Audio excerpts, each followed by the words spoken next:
नमस्कार. मुंबई महानगरपालिकेच्या निवडणुकीच्या तयारी संदर्भामध्ये आपल्या सर्वांना माहिती देण्याकरता या ठिकाणी बोलवलेलं आहे. मी मुंबई महापालिकेतर्फे आणि माझ्या सर्व सहकारी अधिकाऱ्यांच्या मार्फत या पत्रकार परिषदेमध्ये आपलं मनापासून स्वागत करतो. या संदर्भातली टिप्पणी आपल्या सर्वांना देण्यात आलेली आहे. या पत्रकार परिषदेचा मुख्य उद्देश हा आपल्या सर्वांना हे सांगण्याचं आहे की या निवडणुकीची जी तयारी आहे ती महापालिकेने पूर्ण केलेली आहे. आम्ही सुसज्ज आहोत. 15 तारखेला मतदान होणार आहे आणि 16 तारखेला मतमोजणी होणार आहे. या संदर्भातली पूर्ण तयारी महापालिकेने केलेली आहे. हा एक उद्देश आहे आपल्या सर्वांना या ठिकाणी आमंत्रित करण्याचा. आणि दुसरा उद्देश आहे की या पत्रकार परिषदेच्या माध्यमातून सर्व मुंबईकरांना आवाहन करण्याचा की त्यांनी 15 तारखेला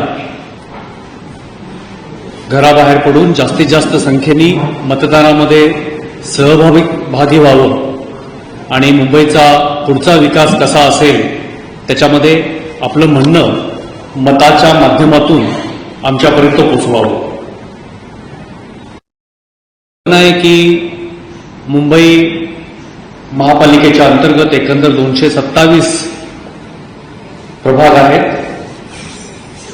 याच्यामध्ये राखीव जागांची संख्या जी आहे ती अनुसूचित जातींसाठी 15, अनुसूचित जमातींसाठी 2, इतर मागासवर्ग म्हणजे ओबीसी साठी 61 आणि सर्वसाधारण जागा 149 आहेत. या निवडणुकीसाठी जी प्रक्रिया सुरू झाली या प्रक्रियेच्या नंतर एकंदर 1700 उमेदवार या ठिकाणी पात्र झालेले आहेत. आणि यामध्ये एक वैशिष्ट्यपूर्ण बाब म्हणजे महिला उमेदवारांची संख्या ही पुरुष उमेदवारांच्या पेक्षा जास्त आहे. 1700 मध्ये एकंदर 878 महिला उमेदवार आहेत आणि 822 पुरुष आहेत. मतदानाची ठिकाणं जी आहेत ती 2278 आहेत आणि मतदार केंद्र जी आहेत ती 10,231 आहेत. ही माहिती अर्थातच या ठिकाणी आपल्याला देण्यात आलेली आहे. यावेळेला आपल्याला कल्पना आहे की विधानसभेच्या ज्या निवडणुका झाल्या 2024 मध्ये तर या निवडणुकांची जबाबदारी देखील मुंबई महापालिकेला अर्थातच जिल्हाधिकारी कार्यालयाच्या मदतीनं पण मुख्यतः महानगरपालिकेला देण्यात आलेले होते. तर त्यावेळेला जे मतदार ठिकाणं आणि मतदार केंद्र होती त्याच्यामध्ये फारसा बदल आपण यावेळेला केलेला नाहीये. या ठिकाणी ज्या मतदार केंद्रांच्या जागा आहेत मग त्या शासकीय इमारती असतील, कोऑपरेटिव्ह सोसायटी असतील आणि खाजगी इमारती असतील त्या सर्वांचं अधिग्रहण झालेलं आहे. आमचे निवडणूक निर्णय अधिकारी ज्यांना आपण आरओ म्हणतो त्या सर्वांनी या ठिकाणी भेटी दिलेल्या आहेत. त्या ठिकाणी ज्या आवश्यक व्यवस्था मतदारांसाठी करण्याच्या आवश्यक आहेत म्हणजे त्या ठिकाणी पेंडॉल असेल किंवा पिण्याच्या पाण्याची व्यवस्था असेल, स्वच्छतागृह असेल, वृद्ध नागरिकांना किंवा अपंग नागरिकांना त्या ठिकाणी सुविधा देण्याचा विषय असेल त्या ठिकाणी या सर्व सुविधा प्राप्त त्या ठिकाणी उपलब्ध करून देण्यात आलेल्या आहेत. त्या व्यतिरिक्त 4500 स्वयंसेवक त्या ठिकाणी नेमून देण्यात आलेले आहेत. त्या स्वयंसेवकांनी मागच्या विधानसभेच्या निवडणुकांमध्ये अत्यंत चांगलं काम केलेलं होतं. तर पुन्हा एकवार आपण त्यांची या ठिकाणी मदत घेतो आहोत. या ठिकाणी आपल्याला कल्पना आहे की फार मोठ्या प्रमाणावरती आपल्याला निवडणुकीसाठी कर्मचाऱ्यांची आवश्यकता पडते, तर 64,000 पेक्षा जास्त कर्मचाऱ्यांची या ठिकाणी आपल्याला गरज आहे. आणि या व्यतिरिक्त आपण जवळपास 80,000 लोकांना आतापर्यंत मतदानाच्या वेगवेगळ्या प्रशिक्षणामध्ये सहभागी करून घेतलेला आहे आणि त्या ठिकाणी आपण हे प्रशिक्षण दिलेलं आहे. आमच्या सर्व यंत्रणेनं या कमी कालावधीमध्ये, कारण आपल्याला हा सगळा कालावधी खूप कमी मिळाला, परंतु या कालावधीमध्ये जे प्रशिक्षणाचं काम आहे ते 2 टप्प्यामध्ये आणि त्यानंतर अतिरिक्त प्रशिक्षणाचं काम हे देखील यशस्वीपणे पूर्ण केलेलं आहे. मतदान यंत्र जी आमच्याकडे आलेली आहेत ती मतदान यंत्र ही प्राप्त झालेली आहे, ज्याला आपण कंट्रोल युनिट आणि बॅलेट युनिट म्हणतो, ती देखील प्राप्त झालेली आहे.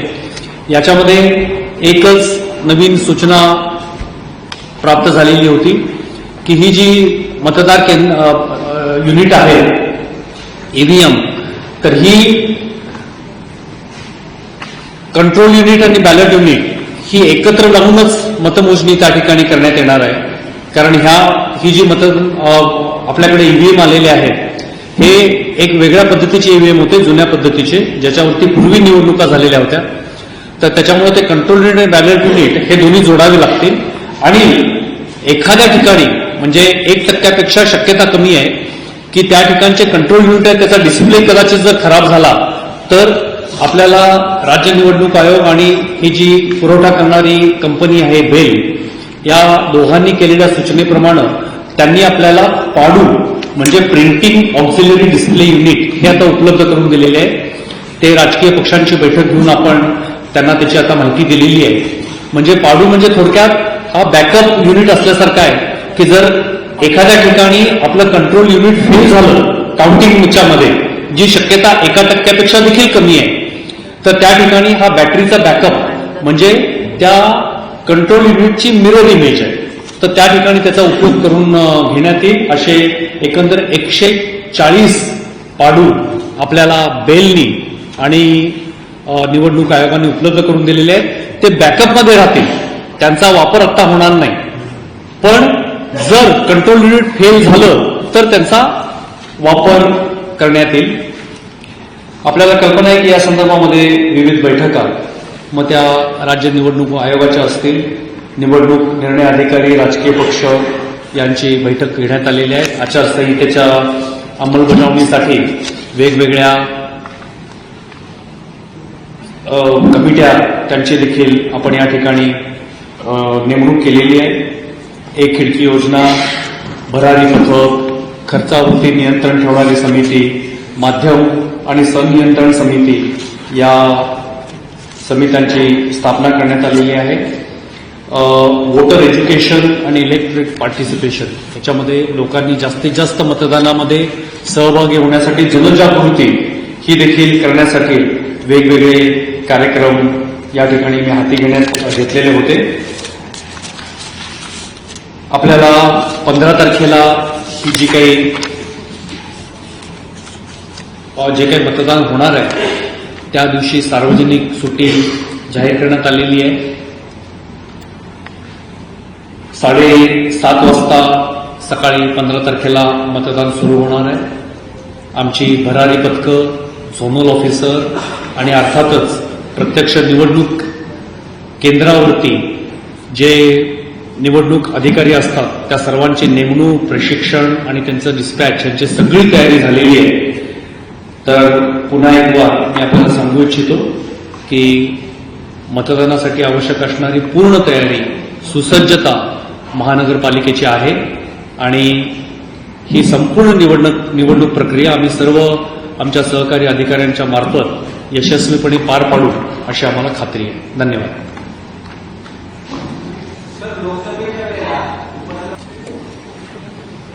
निवडणूक निर्णय अधिकारी जो असतो तो त्या पूर्ण प्रक्रियेचं दायित्व त्याच्यावरती असतं, त्याच्यामुळे त्यांनी गैरहजर राहण्याचा प्रश्नच नाही उद्भवत.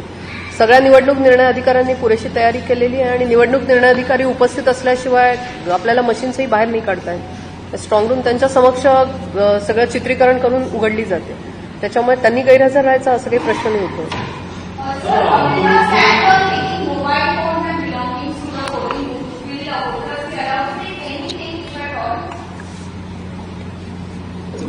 या बाबतीत कुठल्याही there are no specific instructions given by the state election commission. So right now we are discouraging voters, but they are not banned as yet, but they are advised not to take the phones, and if they are taking the phone, it should be on switched off mode.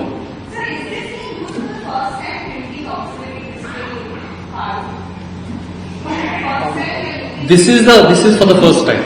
This is for the first time that we may be using. Mostly they are not required to be used. They are just backup. However, you are right, this is for the first time.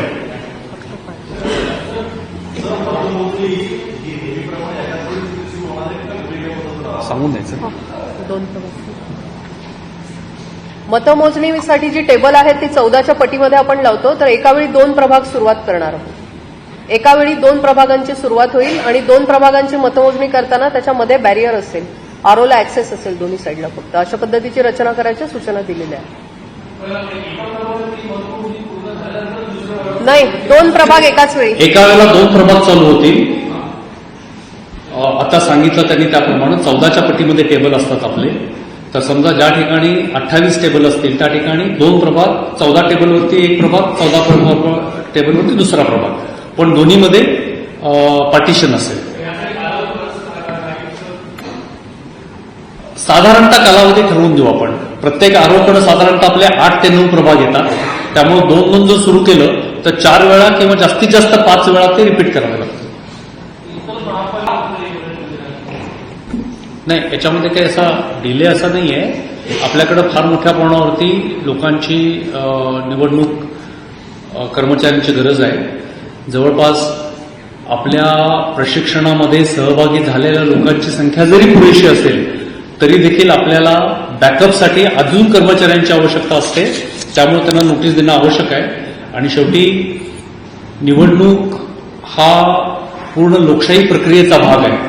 अशा वेळेला त्यांनी निवडणूक टाळणं किंवा या प्रक्रियेमध्ये सहभागी न होणं ही काही उचित गोष्ट नाही. त्यामुळे त्यांना नोटीस देण्याशिवाय आमच्यासमोर दुसरा पर्याय नाही. प्रचंड प्रमाणावरती आपल्याला कर्मचाऱ्यांची आवश्यकता आहे. दुसरा काही तांत्रिक कारणामुळे हा विलंब झाला होता अफिडेव्हिट अपलोड करण्यासाठी. याचा अर्थ ते उपलब्ध नव्हते असं नाही. आरो स्तरावरती ते सगळे उपलब्ध होते. राजकीय पक्षांना देखील ते जाऊन पाहता येत होते. फक्त ते अपलोड करण्यासाठी काही तांत्रिक कारणामुळे विलंब झाला. संहिता के जो मामले दर्ज किए हैं आप लोगों ने 16, तो उसमें कौन कौन लोग हैं और क्या क्या पकड़ा गया, इसमें डिटेल पूरा नहीं दिया है. और ये कौन लोग हैं, उनका क्या किया आपने, उसका जरा थोड़ा सा जानकारी.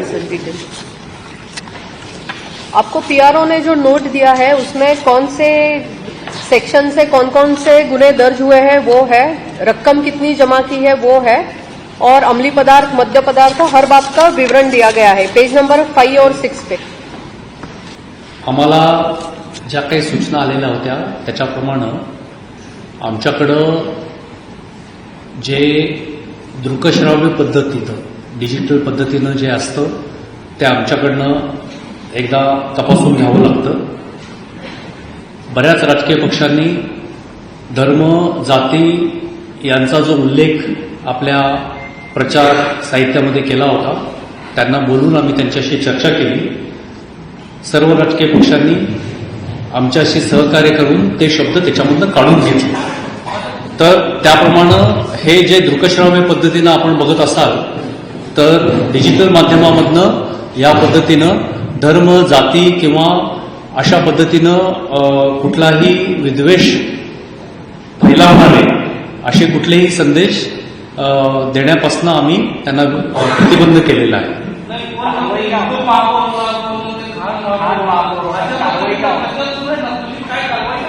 जे प्रमाणित करतो मटेरियल आपण ते आहे. आमच्याकडे ज्या सूचना आहेत त्या डिजिटल माध्यम प्रमाणित करण्याच्या सूचना आहेत. त्या आम्ही प्रमाणित केलेल्या आहेत आणि त्या प्रमाणित करून त्या राजकीय पक्षांनी स्वतःहून ते शब्द काढून घेतल्यामुळे कारवाई करण्याचा प्रश्न येत नाही. पहिली गोष्ट, कारण त्यांनी ते सहकार्य केलं. ते कुठले शब्द काढले, काय काढले हे आम्ही आता काही उघडपणे सांगू शकत नाही, पण त्यांनी ते शब्द काढले आणि त्याच्यामुळे त्यांच्यावरती कारवाई करण्याचा प्रश्न निर्माण होत नाही. तर हे प्रमाणित ज्या गोष्टी केल्या जातात त्याच्याबद्दलचा हा प्रश्न आहे. रिटर्निंग ऑफिसर हे जसे पोलीसचे इन्व्हेस्टिगेशन ऑफिसर असतात हे स्वतंत्र असतात. त्यांच्यावरती त्यांनी कुठला निर्णय घ्यावा ह्याच्यामध्ये ना आम्ही हस्तक्षेप करू शकतो ना निवडणूक आयोग हस्तक्षेप करू शकतो. त्याच्यामध्ये फक्त न्यायालयालाच मुभा आहे कोणत्या हस्तक्षेप करण्याची. तर त्यांनी अशा पद्धतीनं त्यांच्याकडे जे काही ॲफिडेव्हिट आले असतील किंवा त्यांच्याकडे जी काही कागदपत्र सादर झाली असतील ती तपासून त्या ठिकाणी ते निर्णय घेतलेले आहेत. त्याच्यामध्ये 1-2 ठिकाणी न्यायालयीन प्रकरणं काही किरकोळ प्रमाणामध्ये झालेली आहे. त्याच्यावरती न्यायालय जो काय असेल तो योग्य तो निर्णय देईल. पण अशा पद्धतीनं केवळ गुन्हे दाखल आहेत म्हणून त्यांची उमेदवारी नाकारावी अशा पद्धतीचं कुठेही तरतूद नाहीये आणि त्यांनी त्याचा विचार करूनच आमच्या सर्व आरोपी त्या ठिकाणी योग्य ते निर्णय घेतलेले आहेत. सर हेट स्पीच के कोई मामले आए हैं क्या आप लोगों के संज्ञान में? किसी भी पार्टी की बात, किसी एक पार्टी की बात नहीं कर रहा हूँ, किसी भी पार्टी का कोई हेट स्पीच का मामला आया है क्या आप लोगों के संज्ञान में? या हिंदी में बोल दीजिए सर. नहीं, ऐसा कोई मामला हमारे पास नहीं है. राजेश, वोटर लिस्टची ती मिळालेली आहे. ती प्रत जे मुख्य निवडणूक अधिकारी आहेत महाराष्ट्राचे त्यांनी राज्य निवडणूक आयोगाला दिलेली आहे. त्या यादीमध्ये कुठचाही बदल त्याच्यामध्ये कशाचाही समावेश किंवा काही वगळण्याचा अधिकार राज्य निवडणूक आयोगालाच नाहीये. त्याच्यामुळे तो आम्हालाही नाहीये. ही पहिली बाब. दुसरी गोष्ट, आम्ही मतदार यादी प्रसिद्ध केल्यानंतर आम्हाला 10,800च्या वरती हरकती आल्या होत्या. काही ठिकाणी इमारती किंवा वस्त्यांचा चुकीच्या प्रभागांमध्ये समावेश असल्याच्याही हरकती होत्या. तर त्या 10,800 हरकतींपैकी जवळजवळ 10,300 हरकती आम्ही निकाली काढलेल्या आहेत आणि त्याच्यामध्ये संबंधित अधिकारी जे आहेत ते त्या ठिकाणावरती गेले. त्या ठिकाणावरून त्यांनी लॅटिट्यूड आणि लॉन्जिट्यूड सकट स्वतःचा फोटो त्यावेळेचा काढला, तो आमच्याकडे दिला. तो दिल्यानंतरच त्या सुधारणा केलेल्या आहेत. त्याच्यामुळे एखादी सुधारणा आम्ही का केली जर असं कोणी विचारलं तर त्याचे सर्व संबंधित पुरावे आमच्याकडे उपलब्ध आहेत. दुबार नोंदणीचं आपण काय करतो ते सांगा. तुम्ही सांगा. एक मिनिट, जस्ट टू ऍड या संदर्भात राजेश पुढे दुबार मतदार जे आहेत त्याच्या बाबतीतही मोठ्या प्रमाणावरती आपल्याकडून एक्सरसाइज करण्यात आलेला आहे. त्याच्यामध्ये जे दुबार आढळले 1,68,000 त्याच्यापैकी 48,000 अनेक्षर 1 आमच्याकडे भरून आलेले आहेत. अनेक्षर 1 म्हणजे आपलं जर नाव 2 किंवा 3 ठिकाणी असेल तर त्यांच्याकडून आपण पर्याय घेतला होता की ते प्रत्यक्ष मतदान कुठल्या ठिकाणी करणार आहेत. तर त्या ठिकाणी देखील आपण मार्क कॉपी जी म्हणतो आज उद्यामध्ये तयार होते आरोनकडे, जी आपण केंद्रावर यूज करणार आणि उमेदवारांना देखील त्याची प्रत दिली जाते. तर त्याच्यामध्ये हे जे शिक्के मारलेले आहेत व्यवस्थितपणे, काही डिस्टर्बन्स आहे, शिक्के मारलेले आहेत की ज्या ठिकाणी त्यांनी लिहून दिले की मी इथे मतदान करणार नाही दुसरीकडे करणार. सो आमच्या पीआरओला देखील कळेल की ह्यांचा अनेक्षर ए भरून आलेला आहे. ती प्रत देखील त्या मार्क कॉपीमध्ये असणार आहे. आणि चुकून जर ते इकडे आले की ज्या ठिकाणी त्यांनी लिहून दिलंय मी मतदान करणार नाही तर पीआरओ त्यांना गाईड करतील की तुम्ही या ठिकाणी तुमचं मतदान आहे त्या ठिकाणी तुम्ही जा. आणि ज्या ठिकाणी अनेक्षर ए भरून दिलेले नाही त्या ठिकाणी राज्य निवडणूक आयोगाच्या स्पष्ट सूचना आहेत की किमान 2 तरी पुरावे त्यांचे तपासावे. आणि अनेक्षर 2 म्हणजे एक घोषणापत्र टाईप आहे ते आपण त्यांच्याकडून भरून घ्यायचंय जेणेकरून दुबार मतदारांबाबतीत हा विषय येणार नाही. आणि अशी शक्यता नाकारता येत नाही की या विषयामुळे थोडंसं तिथे काही लोक हुज्जत घालतील किंवा क्लॅरिफिकेशन घेतील. परंतु आमचे सर्व आरोंनी तिथल्या पीआरओंना व्यवस्थितपणे ट्रेन केलेलं आहे आणि राज्य निवडणूक आयोगाच्या लेखी सूचना आपल्याकडे आहेत. त्यामुळे त्या लेखी सूचनांचं काटेकोरपणे पालन केलं जाणार आहे.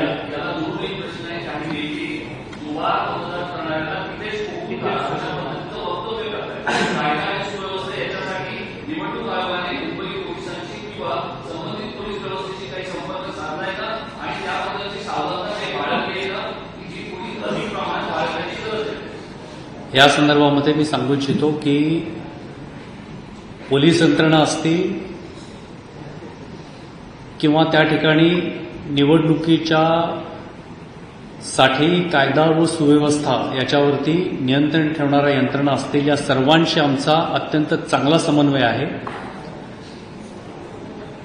दुबार मतदारांच्या संदर्भामध्ये आपल्याला आत्ताच सांगण्यात आलं की एकंदर 1,03,00,000 मतदारांच्या मध्ये दुबार मतदारांची संख्या जेमतेम 1 लाख आहे. आणि त्याच्यापैकी 48,000 लोकांनी ऑलरेडी आपले ऑप्शन्स दिलेले आहेत कुठं आम्हाला मतदान करायचे ते. त्याच्यामुळं फार मोठ्या प्रमाणावरती हा प्रश्न येणार असं मला वाटत नाही. जे खरोखरच दुबार आहे त्यांच्याबद्दल, अर्थात स्थानिक ठिकाणी काही काही वेळेला अन्य काही कारणामुळं लोक अडचणी निर्माण करायची शक्यता आहे, नाकारता येत नाही. पण त्या ठिकाणी पूर्णपणे यंत्रणेला योग्य त्या सूचना देण्यात आलेल्या आहेत आणि पोलिसांनी देखील योग्य ती काळजी आता त्या ठिकाणी घेतली जाईल. त्यामुळं प्रत्यक्ष मतदानाच्या वेळेला काही किरकोळ गोष्टी वगळता काही फार मोठा प्रसंग निर्माण होईल असं आम्हाला वाटत नाही.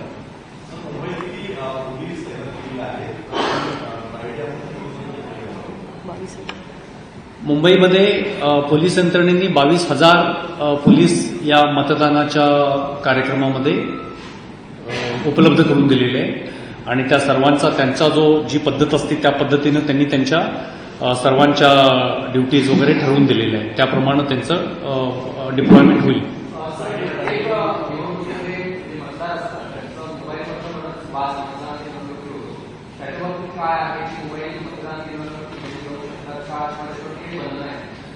मतदान केंद्रावरती मोबाईल घेऊन जाण्याबद्दलच्या कुठल्याही स्पष्ट आदेश किंवा सूचना जशा विधानसभेला होत्या त्या टाईपच्या नाहीये.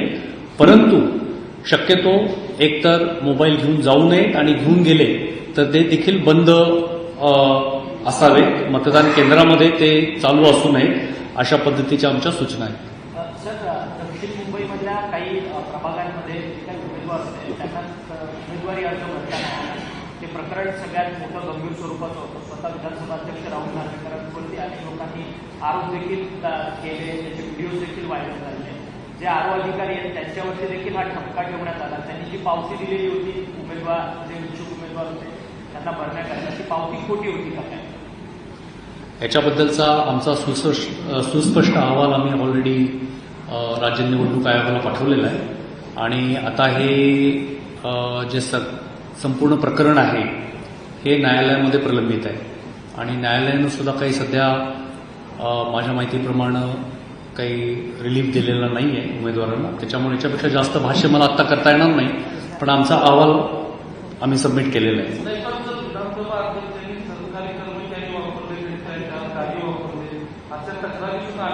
गाडी त्या कंपाऊंडमध्ये द्यायची होती, राहत असेल स्वतःच्या कंपाऊंड. आमच्याकडे ज्या तक्रारी आलेल्या आहेत त्याचा मी पुन्हा एकदा सांगतो, त्याचा ज्या तक्रारी प्राप्त झाल्या या उमेदवारी अर्ज भरू न देण्याबद्दलच्या तक्रारी होत्या आणि त्याच्याबद्दलचा अहवाल आम्ही राज्य निवडणूक आयोगाला पाठवलेला आहे. तो आपल्या सर्वांनी, बऱ्याच जणांनी त्याचं वृत्तांकन यापूर्वी केलेलं आहे आणि आता हे प्रकरण पूर्ण न्यायालयामध्ये गेलेलं आहे. सर, वार्ड नंबर 103 में लोक एवरेस्ट बिल्डिंग है, उसके 614 वोटर्स जो है वार्ड नंबर 104 में शिफ्ट किए गए थे. तो चुनाव आयोग ने निर्देश दिया था इसको सही करें, तो क्या वो सही हो गया है?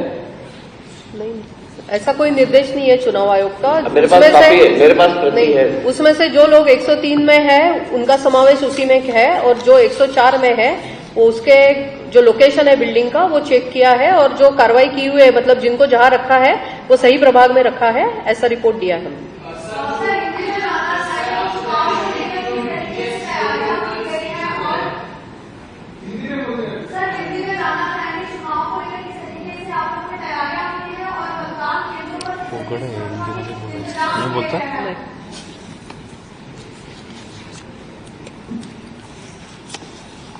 मुंबई महानगरपालिका के चुनाव, इनकी जो तैयारियां करनी है वो पूरी तरह से तैयारी हम लोगों ने की है, जिसमें रिजर्वेशन, पूरे पोलिंग स्टाफ के लिए उनका प्रशिक्षण, मतदार यादी प्रसिद्ध करना, मतदार केंद्रों की संख्या निश्चित करना और स्थान निश्चित करना, जो इलेक्ट्रॉनिक वोटिंग मशीन है उनकी तैयारी करना,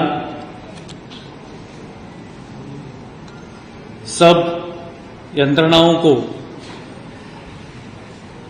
उनकी जिम्मेदारी और उनकी ड्यूटीज इनका अलोकेशन करना, ये सब चीजें अभी महापालिका ने पूरी तरह से इसके ऊपर तैयारियां पूरी की है और 15 तारीख जो चुनाव होने जा रहे हैं उस दिन सार्वजनिक छुट्टी शासन ने डिक्लेयर की है। इस दिन सुबह 7:30 बजे से वोटिंग की प्रक्रिया शुरू होगी और 16 तारीख को मतों की गणना होगी। इसकी भी पूरी तैयारी हमने की हुई है और मैं इस पत्रकार परिषद के माध्यम से सभी को आह्वान करना चाहूंगा कि ज्यादा से ज्यादा लोगों ने मतदान प्रक्रिया में सहभागी होके अपना हक और अपना अधिकार दोनों मतों के माध्यमों से हमारे तक पहुंचाना चाहिए और लोकशाही प्रक्रिया में सहभागी होना चाहिए।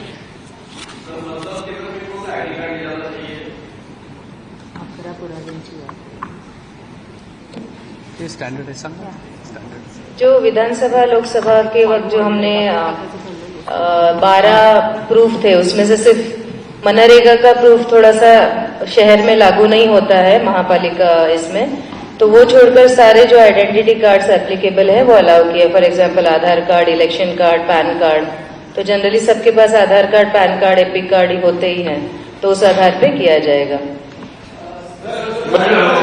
सर विधानसभा के लिए जो नॉर्मल इंस्ट्रक्शन है उसमें कोई ज्यादा चेंजेस नहीं है। मतदान केंद्र भी मैक्सिमम वही है और सिस्टम भी पूरी वही रहेगी। सर जी, हमें ये बताइए कि आप लोग इतनी मेहनत करते हैं, अधिक से अधिक आह्वान करते हैं, पत्रकारों के माध्यम से आप जन संदेश देते हैं, लोग पर वोटिंग कितनी होती है? 50 से 60%, 40% लोग अभी भी लोग बाहर हो जाते हैं। तो इसके लिए कोई नया नियम या कोई इस तरीके से कोई प्रावधान आप लेकर आने वाले हैं क्या, वो बताइए। ऐसा प्रावधान हम नहीं कर सकते। हम लोगों से अपील कर सकते हैं आपके माध्यम से और अलग अलग सोशल मीडिया होगा या अन्य चीजों की तरह से कि आप मतदान में ज्यादा से ज्यादा शरीक होइए। मुझे ये बताना चाहूंगा कि इस समय जो मतगणना होगी वो कंट्रोल यूनिट और बैलेट यूनिट इन दोनों को साथ में जोड़ के करने के आदेश हैं। इसमें अगर कंट्रोल यूनिट किस वजह से काम डिस्प्ले उसका अगर नहीं हो सकता है तो ये एक इंस्ट्रूमेंट है, ये भी कंट्रोल यूनिट ही है actually, same to same replica है, ये बैकअप रहेगा। इसको it is being called as a PADU, printing auxiliary display unit. तो ये वहां पे लगाया जाएगा, ये अभी बैकअप में है और हमें ये बताया गया जो ये मशीन बनाने वाली कंपनी है बेल कि इसकी जरूरत शायद ही कहीं पड़ेगी। उन्होंने 140 यूनिट हमारे लिए भेजे हुए हैं, तो ये यूनिट औरों के पास रहेगा, जैसे बाकी ईवीएम रहते उस तरह से ही रहेगा, तो इसकी जरूरत शायद नहीं पड़ेगी। फिर भी बैकअप ऑप्शन के लिए ये यूनिट पहली बार अगर आपातकालीन परिस्थिति निर्माण हो जाए तो यूज की जाएगी।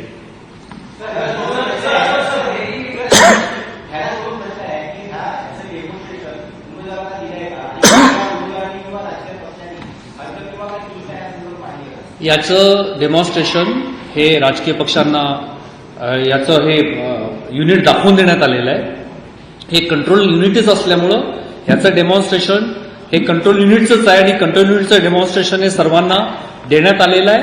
ते पुन्हा एक वार मतदानाच्या दिवशी मतगणनेच्या दिवशी पुन्हा एक वार सगळ्यांना देण्यात येतं.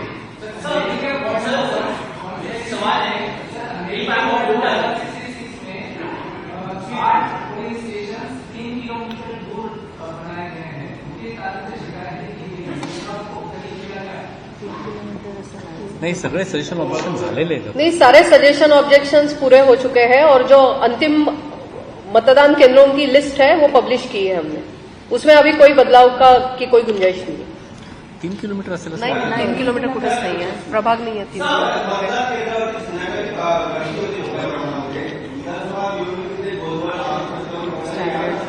टोकन दिलेत आपण पीआरओच्या सहीनी सगळ्यांना टोकन देण्यात येतील आणि स्टँडर्ड टोकनचा जो फॉर्मॅट आहे तो सगळ्या आरोंना डिस्ट्रीब्यूट केलेला आहे.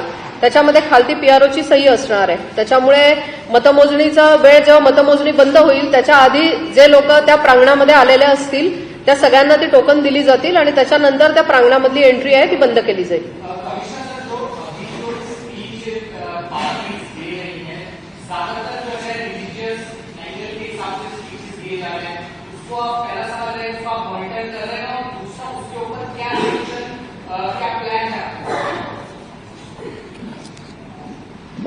हमारे पास जो सूचना और आदेश है उसके मुताबिक जो डिजिटल मीडिया में कैनवासिंग की जाती है वो डिजिटल मीडिया की canvassing has to be approved by the election offices. हमारे पास जो डिजिटल मीडिया के इस तरह से स्क्रिप्ट्स आए थे वो सब हमने देखे, उसका अभ्यास किया और उन पार्टियों को बुला के उनके साथ डिस्कस करके उसमें जो चेंजेस हमने सुझाए वो सभी चेंजेस उन लोगों ने एक्सेप्ट किए और इस तरह से कुछ वर्ड्स हमने उनको चेंज करने की रिक्वेस्ट की थी, वो उन्होंने एक्सेप्ट की. तो इसीलिए उस पर कार्रवाई करने का कोई प्रश्न उपस्थित नहीं हुआ है. As far as the public speeches are concern, उसकी सिर्फ नोट लेके हमें इलेक्शन कमीशन को अवगत कराना है, क्योंकि दोज आर नॉट अप्रूव्ड और not necessarily to be approved by the election officers.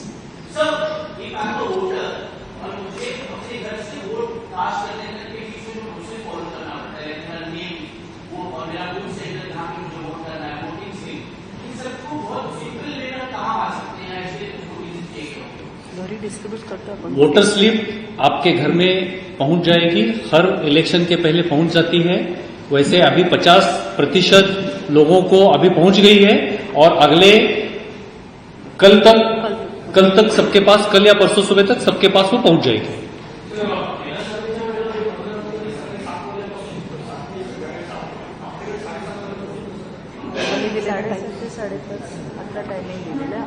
आयोगाने दिलेला वेळ आहे 7:30 ते संपूर्ण राज्यासाठी आहे. त्याप्रमाणे तो राज्यासाठी आहे पूर्ण. संपूर्ण राज्यासाठी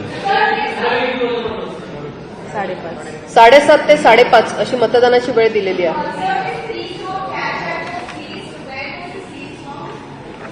So seized in K East, Jogeshwari. No, various places, but some 20 lakh has been, I am told that has been seized yesterday.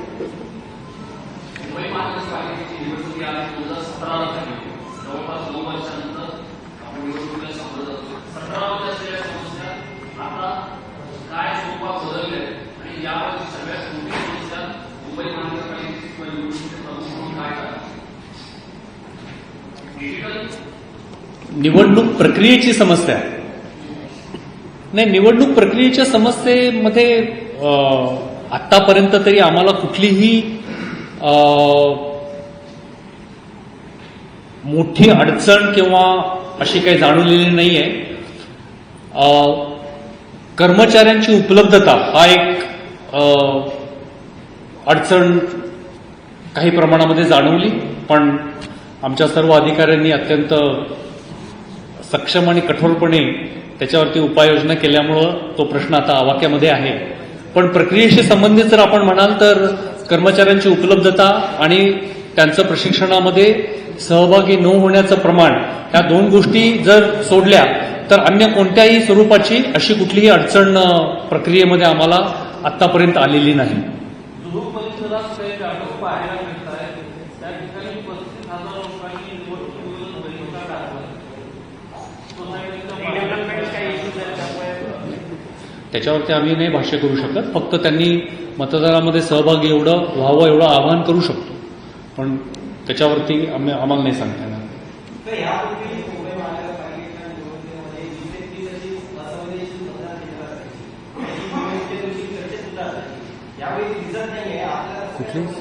असंवेदनशील अतिसंवेदनशील एकही नाही आपल्याला. नाहीये आपल्याकडे संवेदनशील आणि अतिसंवेदनशील केंद्र नाहीये आपल्याकडे. फक्त जिथे मला वाटतं 10 किंवा 20 पेक्षा जास्त पोलिंग स्टेशन आहेत तर तिथे पोलीस गर्दीसाठी जी काही उपाययोजना असेल ती करतात, पण अशी काही केंद्र नाही आहेत आपल्याकडे. एकाच लोकेशनवरती जास्तीत जास्त मतदान केंद्रे, या दृष्टिकोनातून पोलिसांची जी काही यंत्रणा असते ती जास्त फोकस असते. यावेळेस आपण 2017च्या कम्पॅरिझनमध्ये एका लोकेशनवरती जास्त मतदान केंद्रे असते ती कमी केलेली आहे आणि मागच्या विधानसभेच्या निवडणुकीच्या वेळेस आपण हे प्रमाण फारच कमी केलं होतं, तेच आपण आता मेंटेन ठेवतो आहे. यावेळेस आपण 2017च्या कम्पॅरिझनने जवळपास 300 मतदान लोकेशन आपली वाढलेली आहे. So I just want to ask, how many employees did you act against for not turning up for the training, and is the action still ongoing? We have appealed to them thrice. We had first training, whoever absent, we had appealed. In the second training also we had appealed. After third training was also organized on 9th and 10th January. People who failed to turn for the third training also, for them only the show cause notices have been issued. And it is around 4,000.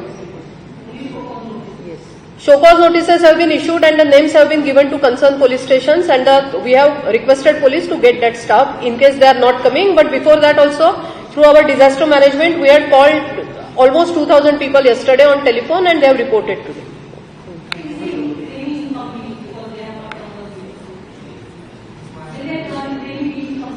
No, the training is mandatory.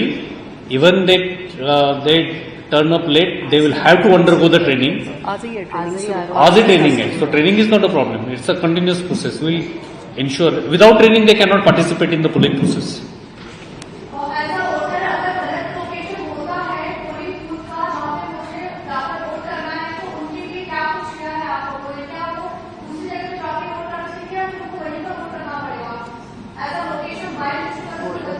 नहीं, जहाँ पे आपका नाम है वहीं पे vote करना पड़ेगा. There is no question of going anywhere else and voting.